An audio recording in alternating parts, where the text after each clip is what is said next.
ครับวันนี้เรามาสิกาภาษาละนากันต่อนะครับด้วยการอ่านจากข่าวงินที่เพิ่นเขียนมาเมื่อประมาณ250ปีลงมานี่นะครับก็มันมี3 ฉบับนะครับก็คือฉบับลำปางฉบับเชียงใหม่แล้วก็ฉบับ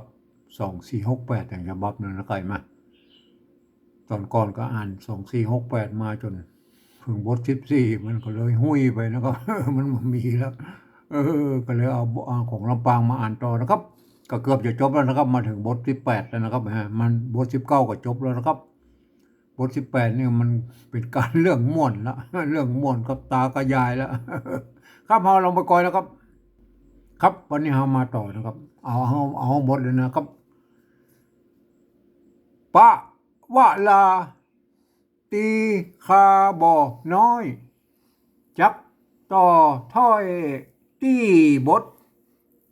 17นะครับอันบท17มันแล้วไปแล้วอันนี้มันเป็นบท18แล้วนะครับ คือเป็นที่แล้วนะครับแก่องค์ซับเสร็จก็เสร็จเรื่องก็เสร็จเรื่องราวก็เสร็จเรื่องราวข้าวทำพระเจ้าเห็นไหมมันข้าวทำพระเจ้านะครับ ที่พนเล่าในวัดในวานะมันเป็นข้าวทำนะครับข้าวทำพระเจ้า อ่าละส่วนยายกับตาสบายเมื่อเท่าอยู่หอเฮือนดีหลับลุกโป้นโศกโป้นโศกโป้นโศกโศกาบ่ได้ซอนสุขซ้อจวกนี่จวกนะครับ ซ้อจวกอ้อนอันนี้บนตกอันไม่ก็จ้างไปมันเป็นอ่อนอ้อนนะครับอ้อนหัวมันนะครับได้ประจวบปะตัวปะตัวเดียวจะนะอาหังอาหารอาหังนั่นอันเดียวก่อนนะอาหารอาหังอาหังจืนเจ้ามันเจ้าจืนเจ้ามันเอาเจ้ามันหวานนะครับหวา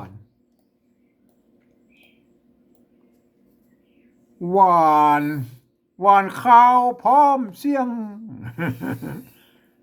ฝอยตองทองยิบเอาเปลี่ยนเป็นทองนะครับ เอามันเปิดเขียนเป็นตองฝอยตองทองยิบเอาฝอยทองกันแล้วกันฝอยทองยิบแขวงดิบน้ำเมี่ยง เปเป็ดใช่ไหมเป็ดความจริงมันต้องมีอันไม่ซัดหรืออันไม่กะนะครับพวกกินเป็นเป็ดแล้วเอาเป็ดแล้วก็เอาเป็ดไก่ยำลาบฟักกล้วยกล้วยกล้วยกล้วยทอดมีแบบกล้วยทอดนะสมัยนั้น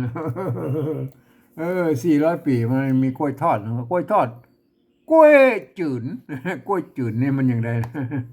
เออกล้วยจืนเต็มพาจะนะเต็มพาจะนะนะครับ ผัดมีต้มหมูเค็มบ่มีบ่มีบ่มีบ่มีบ่มีห้างไว้บ่มีห้างไว้ก็เอาเข่งไว้นะห้างเอาไว้เอาเหลือไว้ห้างไว้2 เท่าจ่าเสิงว่าหมู่ของเกม หมูของเกมหมู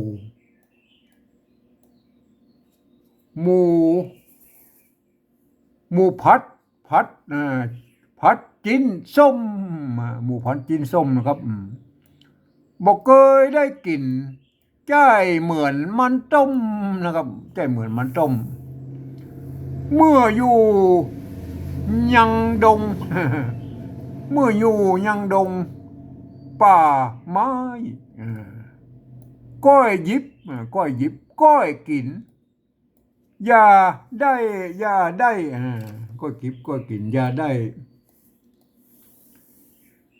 อย่าได้หีบไล่มันยังว่าแก่เท่าแล้วมาหีบกิน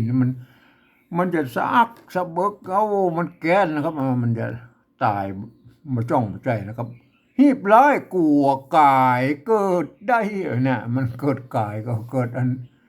โอ้มันลื่นมาลงนั่นแหละเกิดได้ลงตะวันใช่ไม่เหมือนลูกไม้มันบ่เหมือนบ่เหมือนลูกไม้ผลไม้พระพระพระละบัวหวานมันเหมือนของเก่าที่เราเคยกินของเก่าของเก่านานเคยกินมันเหมือนของที่กินแล้วในสวนแต่น้อยนะแต่น้อยกันสุริยากาลงต่ำต้อยตาวันเย็นตาวันเย็นอะไรมาอันเนี้ยเย็นมันคือเขียนเนี่ยตัวยะเขียนเลยมาเย็นแดดพักวิมาลากับตังลูกฮัก3 4ผู้3 4ผู้ยิงจ่ายนะครับยิงจ่ายก็มาพร้อมพักนั่งวงเป็นสายโฮแวดกับตะลุ่มถามนะครับถามแกอันนี้มันต้องไปอ่านนะนี่มันโดนละโรลิงเนี่ยพวกเอามาก้มไว้เฉยๆนะมันจะแกลนะครับถามแกตายายถามแกตายายอันเป็นคนเท่าว่าของสิ่งใดว่าของสิ่งใดว่าของสิ่งใดกินลำกับข้าวกินลำกับข้าวนะครับฝูงของข้าวเค็มฝูงของข้าวเค็มหมู่นี้เท่าตายายก็ไข่ก้าวจี้ว่าลำอยู่เสียงว่าลำอยู่เสียง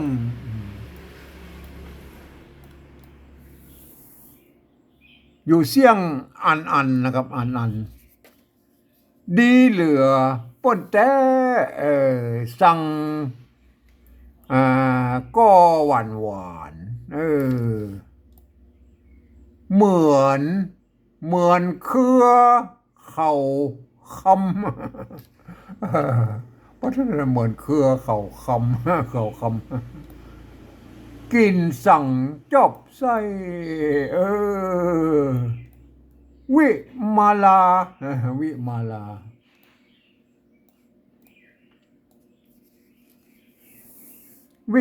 ลาก็จะบอกให้ว่าของกินไทยแต่งไว้อันมันเป็นของไทยฝอยตองฝอยทองนะครับฝอยตองทองยิบ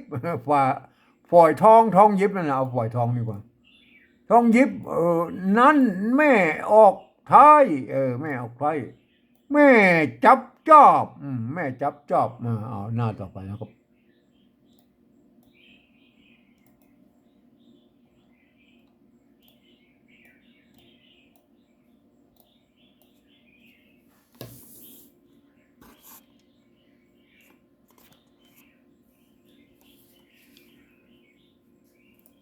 แม่จับจอบใส่ลำกายายเท่าตอบฮับว่าลำนักหนาผลพาลาบ่อเนาเต้าได้ มันเป็นมันเป็นเจื้อมันเป็นเจื้อใดน่ะเจื้ออย่างมันเป็นเจื้อเจื้ออย่างมันเป็นเจื้อมันเป็นพันธุ์ใดน่ะเจื้อเจื้อสายนะครับอย่างไรกำไทยมาป่นเนี่ยมันอย่างไรอย่างไรไข่ได้มาปลูกไว้ที่ยังเฮือนที่ยังเฮือน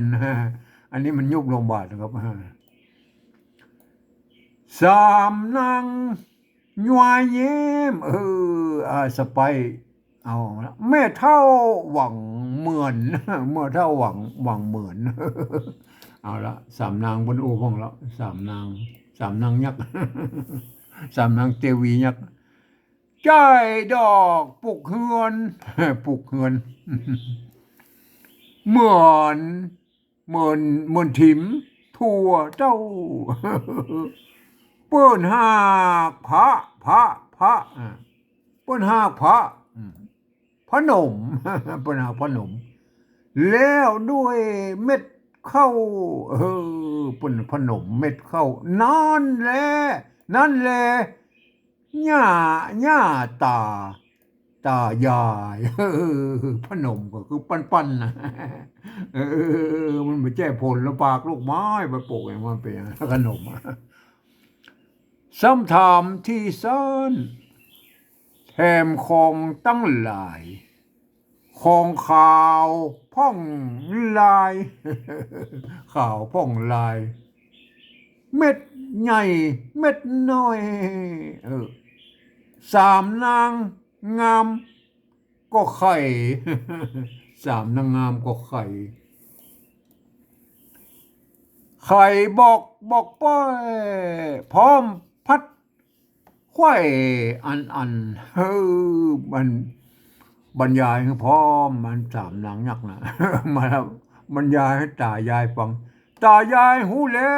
วยังยังคือยังเครื่องหูแล้วยังเครื่องกินสันกินกับสันเนี่ยอันเดียวกันปอ7 8 วันจริงจำจือได้7 8 วันจำได้หมดละของกินมันนักจือเสียได้เสียงแล้วก็ใส่เสียงเท่าแก่จากกัน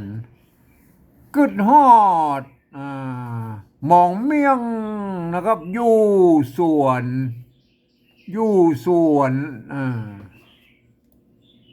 อุ่นยานดอกไม้เหมือนบ่ได้กินได้หันบ่กินได้กินได้หันได้ไว้เหมือนของหมู่นี่ตั้งมวลทกทากลักตื่นเอา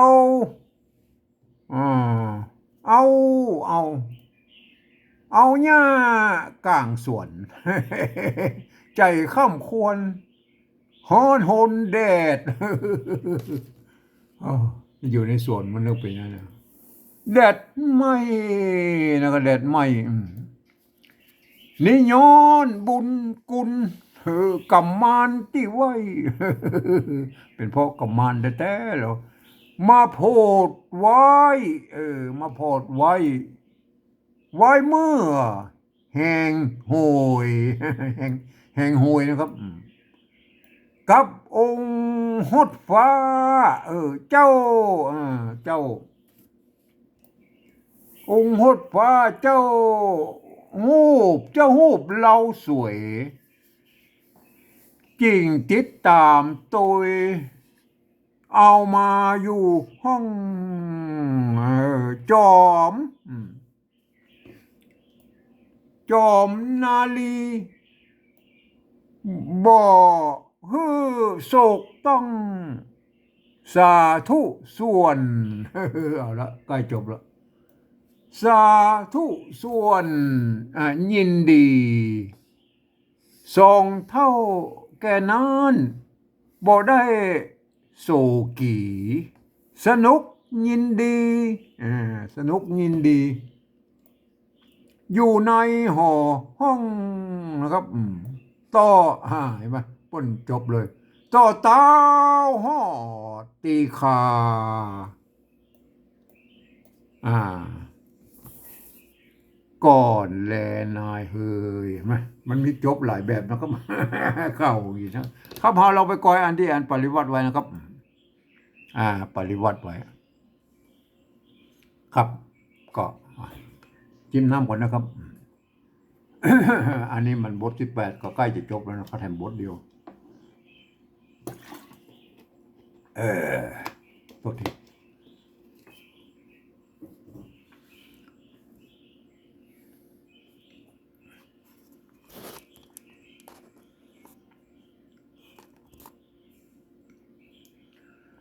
ปังวังลาตีขาบอกน้อยจักต่อถอยจีบท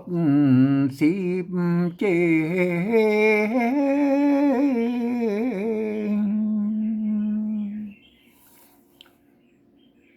คือเป็นตีแล้ว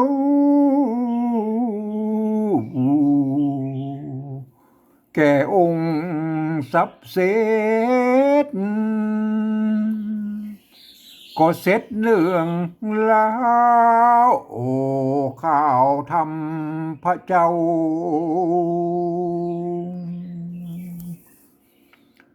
ส่วนยายกับตาสบายเมื่อเท่าอยู่หอเฮือนดีลาบลุกปนโศกาปนโศกโศกาบ่ได้สอนสุขสองจวากอ่อนหัวมานได้ประจวบปบได้ประจวบปะจากนาหางจืนเจ้ามานหวานข้าวพร้อมเสียง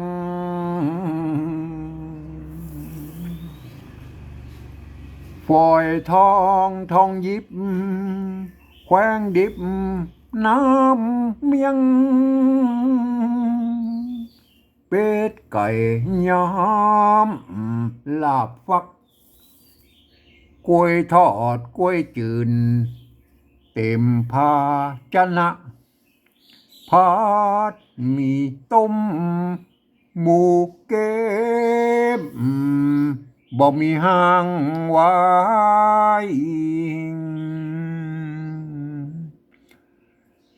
ส่งเท่าจะเสีย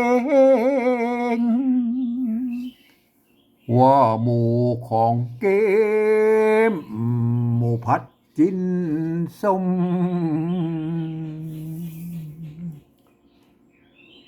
บ่เคยได้กินใจเหมือนมันต้มเมื่ออยู่ยังเดิงป่าไม้ก้อยยิบก้อยกินอย่าได้หีบไรกลัวกายเกิดได้ลงตะวันไม่เหมือนลูกไม้พักลังบัวหวานของเก่านานเคยกินแต่น้อย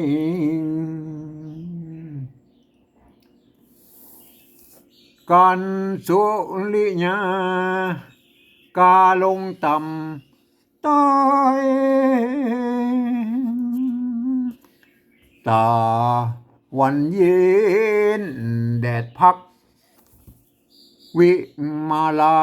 กับตังลูกหัก3-4ผู้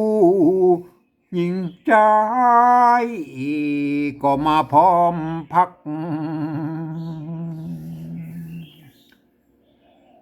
นั่งวงเป็นสายถามแก่ตายายอันเป็นคนเฒ่า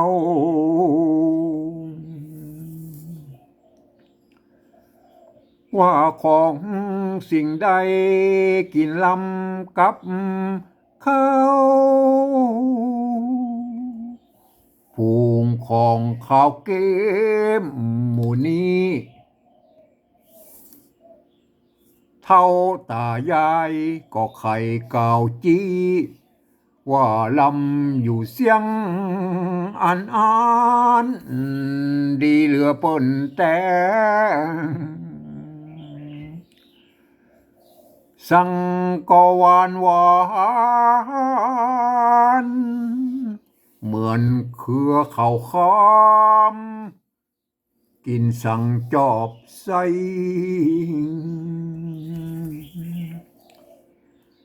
วิ่งมาลาก็จะบอกให้ว่าของกินไทยแต่งไว้ฝอยทองยิบนั้นแม่ออกไทยแม่จับจอบใส่ลำกายายเท่าตอบฮับว่าลำนักหนาผลผาลาบ่เนาเต่าใด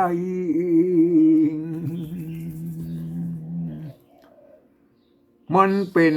เชื้อสายอย่างไรใครได้มาปลูกไว้ที่ยังเฮือนสามนางย้อยแย้ม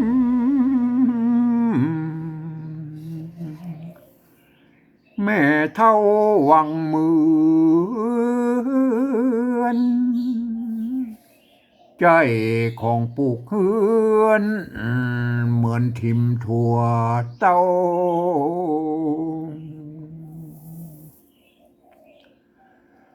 เปิ้นหากพนมแล้วด้วยเม็ดเข้านอนแลญาตายายซ้ำทำที่สานแถมของตั้งหลายของข่าวพ่องลายเม็ดใหญ่เม็ดน้อย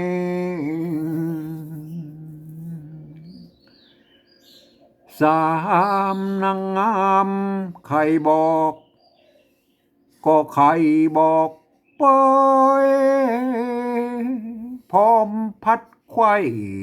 อันตายายหูแล้วยังเครื่องกินสารบ่7-8 วันจริงจำเจอได้เสียง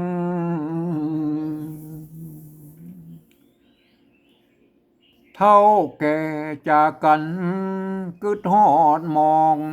เมียงอยู่สวนอุ่นยานดอกไม้เหมือนบ่ได้กินได้หันได้ไว้เหมือนของหมู่นี้ตั้งมวนทกลาบตื่น เอาหญ้ากลางสวนใจคำควรฮ้อนหุนแดดไม่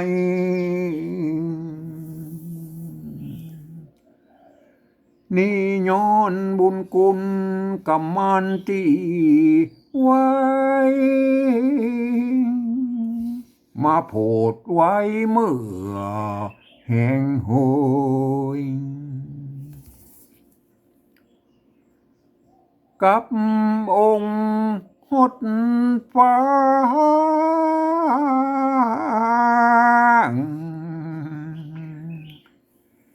เจ้าหูบเล่าสู่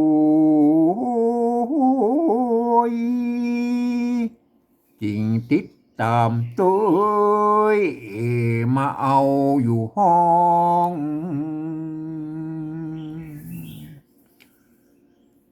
จอมนาลีบ่ฮือโศกต้องสาธุส่วนยินดีสอง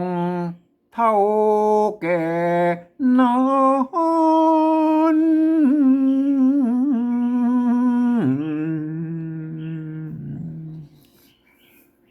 บ่ได้สู่กี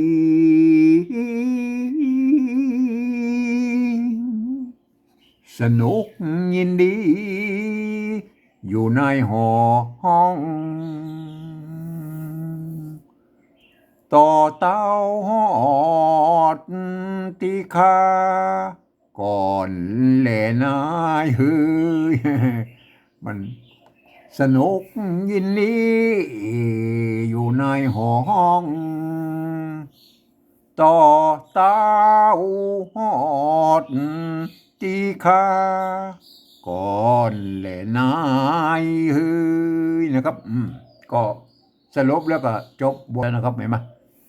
ของลำปางพวกก็จบตัวอีนะครับ แต่ของของเชียงใหม่นะมันจบตัวอีนะบท18นี่นะครับ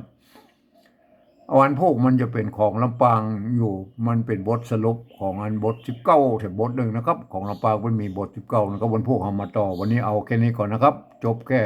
ของเชียงใหม่ ก่อนนะครับ